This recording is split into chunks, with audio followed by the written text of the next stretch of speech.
So the automation system is designed in such a way that wherever you are in the world, you can control it. You don't have to necessarily come here before you control the system. Okay. So you use a smartphone. Okay. So let me demonstrate for you to see. All these are greenhouses that I have in Ghana. Okay. So the one that we are in, this is the one. It's at the motorway, okay? So if you want to control the irrigation system, this is installed in your phone. You just press it. So you can see the water has started coming. That is the water. Okay, okay. Okay. Yeah. And if you want to off it too, you just press here. You see, it is off. Then it goes off. Wow. Yes. So you can do this even if you are in the UK, you are in the US, anywhere you are in the world. Wow. Quite apart from that, we also have a solar-powered CCTV camera. Okay. The camera, uses solar. Okay. In Ghana we have abundance sunlight. Yeah. Okay. So that one too, with your phone, you can see whatever that is going on. You can also use this to even communicate. For instance, let me demonstrate how it is. Hello. Oh, nice. You see, that's the camera. Okay. So assuming you are in the US, you are in UK, you are not in Ghana, you can communicate with anyone that is managing the farm. You see, whatever I'm saying, it is coming to the camera. Oh, nice. Oh, nice. Well, and you can also put in lights. The camera is in such a way that it has infrared. And you can also on it wherever you are, and there will be a light here. Okay. Imagine being able to control the temperature of your plants or snails, water your farm remotely, or even monitor the humidity and pH level of your soil, all with just a click of a button. The on button, and you can see the temperature inside. You just press it, and then the system is on. Okay. Hygrometer. Okay. The hygrometer, its role is to, read the temperature in the greenhouse. Okay. The temperature has to do with how hot or cold the greenhouse is. Okay. And then the relative humidity. Okay. The humidity also is about the amount of the moisture content that is in the air in the greenhouse. Okay. This is Francis Aforve, a young Ghanaian innovator determined to transform the future of farming in Africa with climate smart tech. As global temperatures rise and weather patterns shift, traditional farming methods are becoming increasingly vulnerable. We're already feeling the effects of climate change.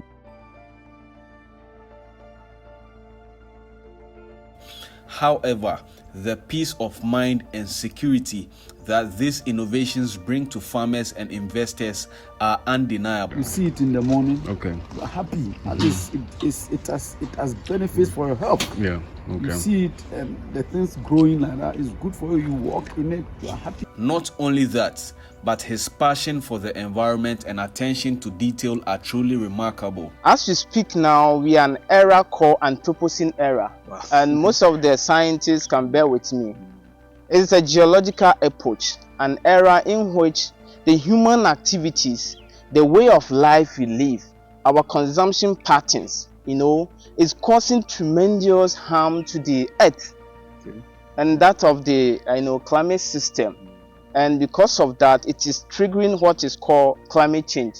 So the climate change, is already occurred, and so therefore, what are we doing, to be sustainable in whatever we are doing? In this video, Mr. Aforve takes us through one of the smart greenhouses he built for a client, a retired lawyer who has decided to invest in snail farming. We will tour the farm and witness tech in display and discuss snail farming's profitability. But first, let's speak to Mr. Mustafa, the proud owner of this new greenhouse made by Mr. Aforve. You can also watch other detailed videos I've done with Mr. Aforve by checking the links in the description or comment section. Before we go any further, kindly like this video as it helps in reaching more people. Share and leave a comment. What is your experience with greenhouses and how are you dealing with the unpredictable weather patterns? My name is Mustafa. Okay. I'm a lawyer by profession, and I'm on retirement Okay. from I was working in a government institution, but I'm now on retirement. I've been on retirement for about 5-6 years now. But I decided to go into the snail farming. Okay. And as a first step, I want to learn the ropes of the business. Okay. So I have this farm in my house, so that from this I could learn, and the experience gathered or learned, I could replicate or carry them on in future when I invest big time in this business. Okay. Why did I choose snail farming? I could have chosen vegetable farming. I have a friend, Uk Borga, who has done very well in this home gardening thing on Sprinters Road. He's done a lot of this thing in home gardening, but he's doing vegetables. And the vegetables, what I've seen, that it involves a lot of work. You need a lot of work. It involves labor. It involves, and I don't have that time to do. So the snail farming, the advantage is that it's very easy once you set it up. It's not so labor intensive. Okay. You only set it up, and then the rest is the irrigation and one. On the irrigation, you use technology to do it. Fortunately, I have Mr. Francis Aforve, who has come in with this technology where the watering of the thing of the farm is done automatically. Okay. I set the time, and at every particular time, maybe 7 a.m. in the morning, it waters, 7 p.m. in the evening, it waters, and everything is automatic. So to me, it's not only the business side of it, but it's also the health side of it that even is very important to me. Because in the morning when I come here, I look at the plants, the way they are growing, the greenery, everything, and that gives me some hope. It gives me health. It makes me lively. And that's one thing. And going through to pick it is also part of the movement. Instead of me going to walk around the one, this is also part of something that makes me walk around. So the other thing is that snail is a very healthy food, and this one is organic. Hasn't got anything in it. So when they start growing, about a year, when I start harvesting, though I'll sell some, but I'll also eat whatever I can so that I can live healthy. Okay. All right. So that is it. Yes. So how did you meet Mr. Aforve, Francis Aforve? Also called somebody in Nigeria and told him I have a plot. He said I should send the picture of the land to him. I have a land somewhere outside Accra. I sent it to him, and then the bill he gave me was too huge and outrageous, quoting, is it $20,000-$30,000 or something? I said, what? So, and I was searching. So through my search, I came across Francis. Okay. And I was very pleased with his concept in that it's a sustainable thing. Yeah. It by sustainable, I mean it takes into account the environment. Yeah. And that is what I like about him. So I called him. Unfortunately, he lives in East Legon. His office is not far from here. Yeah. So I went to his office and had a discussion with him. And he came here, and so professional. He told me everything about the business. So that is how I got to know him. It was on TikTok, or yes, when I saw him.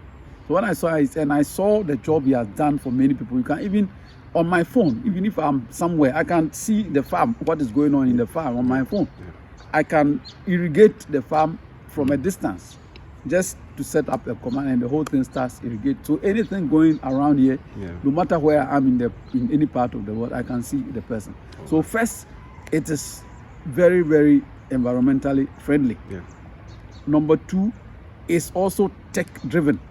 It's high tech, and that is why I like it. And also Francis is very open and transparent. All right. He tells you everything. What he's open. That's what I would say.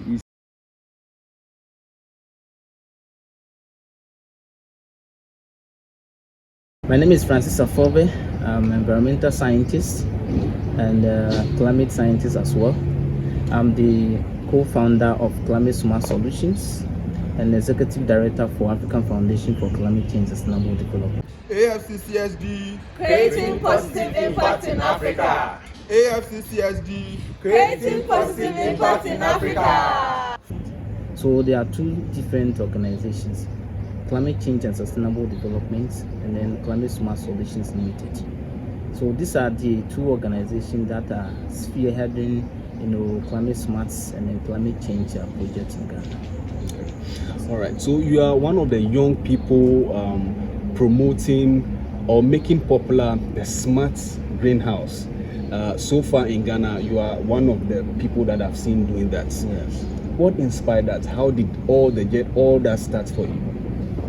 Well, as I said earlier on, I'm into climate change, and based on research that I've gathered so far, if I don't contribute to my quota, the future is so bad, because I always speak by using statistics. Even currently as we speak, there was a report just last month, 16th May, by Reuters, and the report stated that climate change has brought a dry spell, 6 consecutive years dry spells that has affected 295 million people in 53 countries.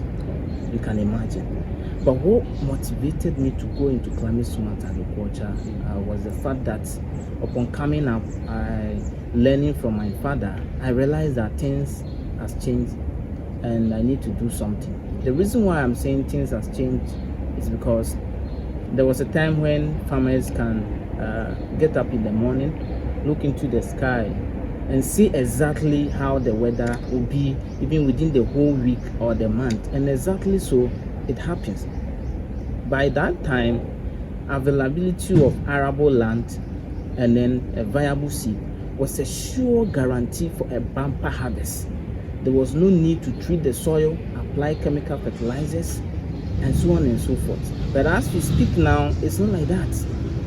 So I've been asking myself what I should do, and that motivated me to read environmental science and then also do my master's in climate change, and I'm utilizing that to, in my own way, help increase climate smart agriculture in the country.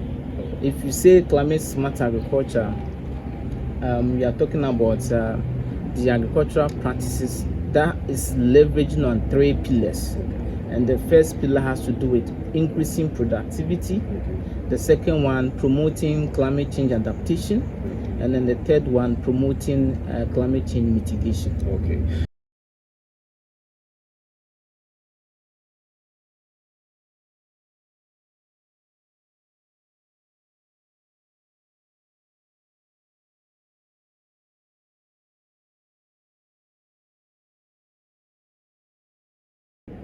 What's the Hydrometer. Hydrometer. Yeah, hydrometer. There's CCTV here. Yes. There's irrigation that's automated. Imagine Yes. that you can just click. We'll get into details on that. But here is a greenhouse that would be having snails very soon in it, and we want to know a little about snail farming. Okay. We've done a lot of videos on that. We wouldn't want to go into details. The most important part of this video is the automation aspects that we want to talk about. But brief us a little on the snail farming. Okay. But is it profitable? Yes, it's very, very profitable. Okay. And it is one of the booming ventures to speak now because of the global demand of climate change. The snail. Okay. As we speak now, the global market value for snail is $1.2 billion annually. And it continued to increase 4 to 6% a year. What has made it so attractive has to do with the slime that the cosmetic industries are using. Our beautiful ladies always want to be beautiful. Yeah. Yes. So the slime, a research has indicated that the slime has that mechanism to make your face so smooth. So there are creams that contain slime. And when you come to Ghana here, for instance, statistically, Ghana will consume 17,000 tons of snails every year. But unfortunately, we are able to produce only 2,000 tons. So what happened to the 15,000 tons? We import them. Yes. So we import them. And that means that there's more need for us to do more and then to quench the demand locally. Because locally, we've not even quenched the demand, how more even exporting it. But rather we import. Yeah, so the market is very, very attractive. And if you are watching me, I will encourage you to let somebody go to the local markets yourself, or personally you can also do that. As of one snail, the jumbo size, they will tell you it ranges between 40 to 60 Ghana cedis. Okay. So the market value is very, very attractive. All right. Yeah. So what do they feed on? Is it expensive to raise snails in a greenhouse like this? Is it expensive? Well, we are not talking about the whole greenhouse, the amount you spend on the greenhouse or anything. We are talking about their feed. Is it expensive? Expensive, yes. I keep on saying that there's a term in the computer science which says garbage in determines garbage out. Okay.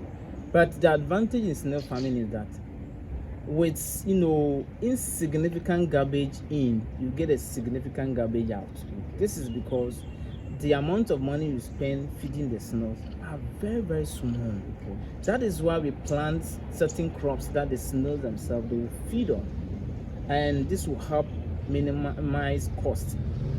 The extra feed supplement that you provide them, they will cost you around 100 cedis a month for 1,000 snails.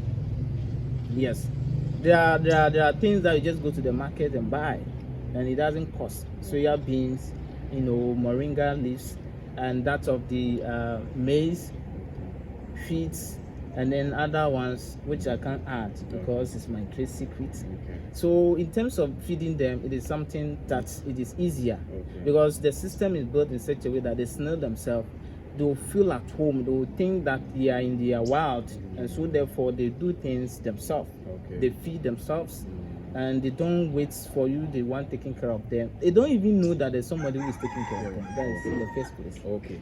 Yes. So in terms of pests and diseases, how is that? If somebody is thinking of going into snails, probably these are the questions they'll be asking themselves. How should they get ready for such things? Okay, thank you very much. And that is why it is very important we first of all come to inspect the site. Okay. So what we do is that we treat the soil because our target is the soil. Okay. For that of the external pest, the net is able to even prevent a tiny insect like mosquito from entering. Okay. You can imagine. But the soil, what we do is that we treat the soil 3 consecutive times in such a way that even if there are some ants, the grandmother ants hiding somewhere, they will die. Okay. So once that is handled, I think you don't have any problem because we do it professional way. Okay. Yes. So continue, stay with us. Don't leave this interview. We are soon going to walk around. He's going to take us through the irrigation system. So the automation system is designed in such a way that wherever you are in the world, you can control it. Okay. You don't have to necessarily come here before you control the system. Okay. So you use a smartphone. Okay. So let me demonstrate for you to see. All these are greenhouses that I have in Ghana. Okay. So the one that we are in, this is the one. It's at the motorway. Okay. So if you want to control the irrigation system, this is installed in your phone. You just press it. So you can see the water has started coming. That is the water. Okay, okay. Okay. Yeah. And if you want to off it too, you just press here. You see, it is off. Then it goes off. Wow. Yes. So you can do this even if you are in the UK, you are in the US, anywhere you are in the world. Wow. Quite apart from that, we also have a solar-powered CCTV camera. Okay. The camera, uses solar. Okay. In Ghana we have abundance of sunlight. Yeah. Okay. So that one too, with your phone you can see whatever that is going on. You can also use this to even communicate. For instance, let me demonstrate how it is. Hello. Oh, nice. You see, that's the camera. Okay. So assuming you are in the US, you are in UK, you are not in Ghana, you can communicate with anyone that is managing the farm. You see, whatever I'm saying, it is coming to the camera. Oh, nice. Oh, nice. And you can also put in lights. The camera is in such a way that it has infrared. And you can also on it wherever you are, and there will be a light here. Okay. Okay. Yes. That's quite So you see, innovative. when you look into it, that is way here Yes. in the camera. Yeah, I can see. Yeah. Wow. Okay, so the irrigation system, you've talked about it. The camera, you've talked about that, and there's a lot of benefits for people who are outside and would want to monitor. Yes. Now they can really put their minds down At rest. Yeah. Yes, because they are directly involved in the project. Yes. They are able to monitor what is going on. Okay. They can even communicate with them. You know, I always advise that if you are in the diaspora, wherever you are, and you want to invest into any business, make sure that the business that you are investing in, you have a direct access to the business. You don't have to just sit there and be waiting for results. No, be involved. And that is the gap we want to bridge. Yes. We are bridging the gap where the people in the diaspora who are invested in projects in Ghana, they don't have control of the projects. They don't have access to whatever is going on, access to information, access to lifetime, information. Yes. So that is what we are, promoting. Okay. The hygrometer, its role is to, read the temperature in the greenhouse. Okay. The temperature has to do with how hot or cold the greenhouse is. Okay. And then the relative humidity. Okay. The humidity also is about the amount of the moisture content that is in the air in the greenhouse. Okay. So as currently we are here is 34.7 degrees Celsius for the temperature, and that's of the relative humidity, it is 64%. 64. Okay. All right. Yes. And what are the rights? So the rights figure, it depends on the stage of the project. For instance, as we are here now, we just planted the crops. Yeah. We've not yet brought the snails. It will take us some few months, so it is okay. But in a situation where we have the snails here, it also determines, you have to look at the stage of the snail. Okay. For instance, if it's the juvenile snails, one is about 25 degrees, you need to irrigate. Okay. But if it's not the juvenile and it's the point of lay or the jumbo, unless it's around 35 degrees Celsius before you on the irrigation. Okay. In some of your other projects, I've seen that there's this black wood, but I've seen this one is quite different. Yes. So this is hideout. Hideout. Okay. We have innovate. We continue to innovate day in and day out. The reason why we are using the PVC pipe is that the PVC is durable. Okay. This PVC can last 50 to 100 years. Okay. You can do the research yourself. And then this PVC pipe is a poor conductor of heat. Yeah. And then also it reflects UV radiation. Okay.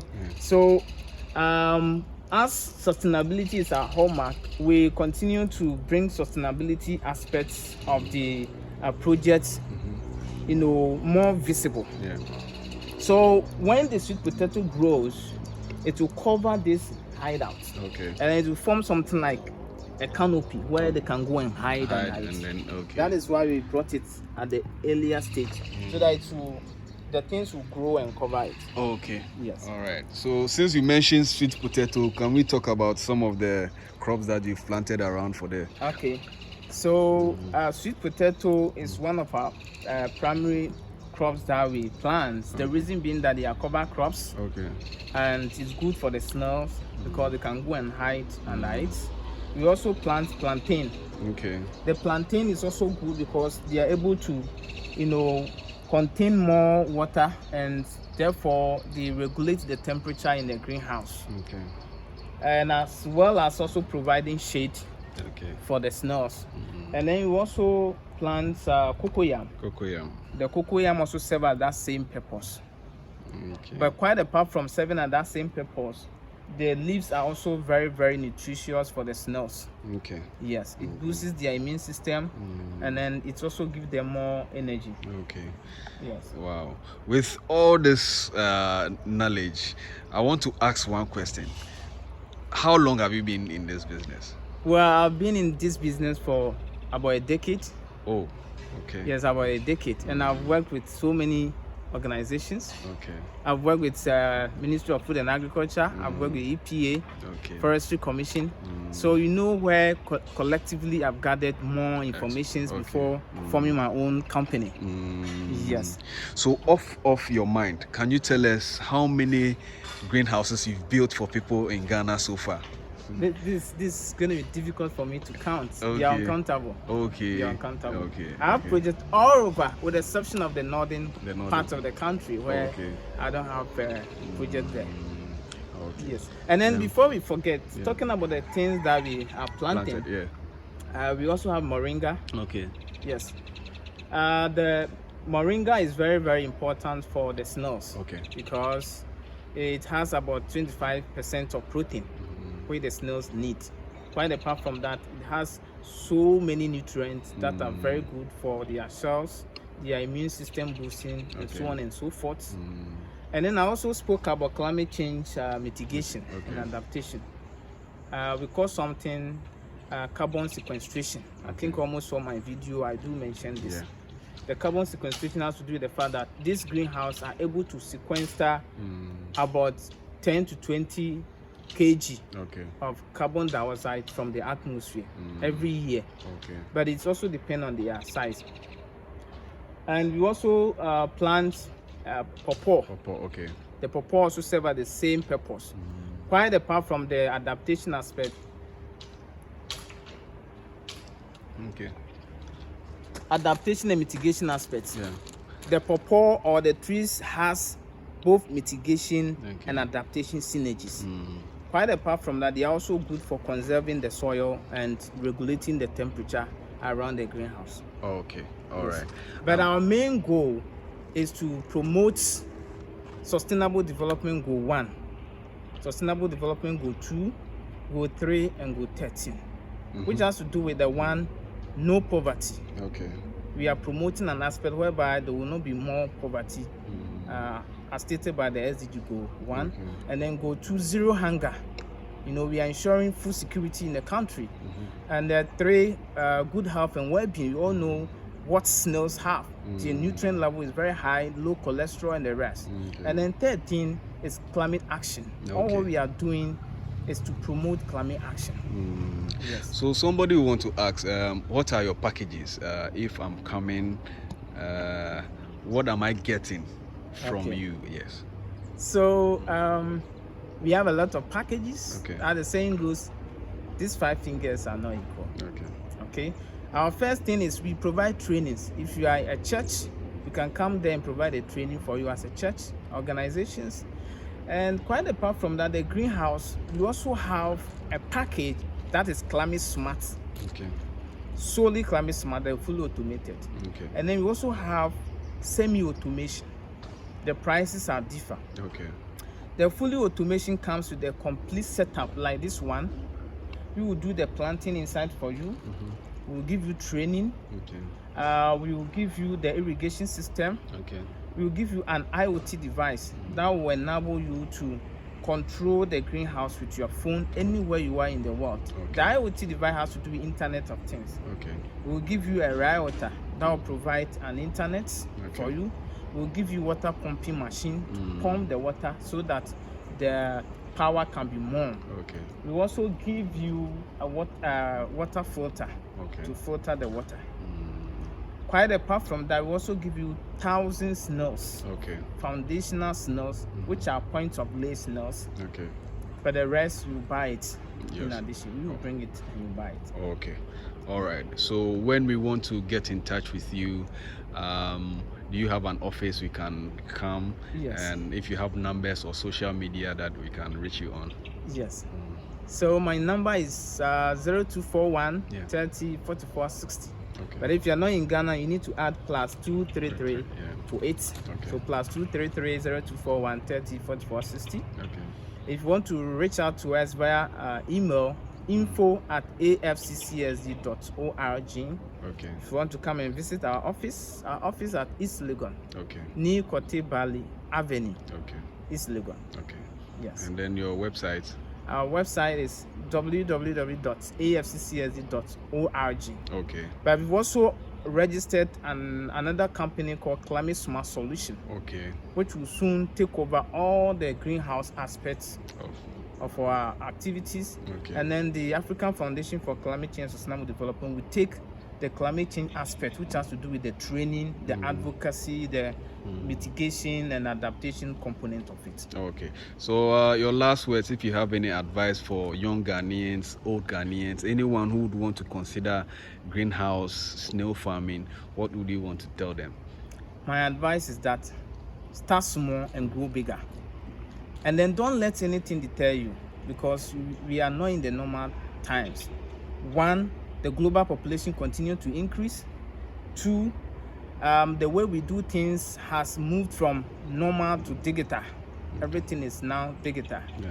And I also emphasize that it is good as a young man, as a retiree, as a banker, whoever you are, any investment that you go into, make sure that you have a direct access to the investment, you have a direct knowledge to it, where you can also contribute toward the sustainability of the project. And that is why in our activities, we make sure that our clients has access to whatever they are doing.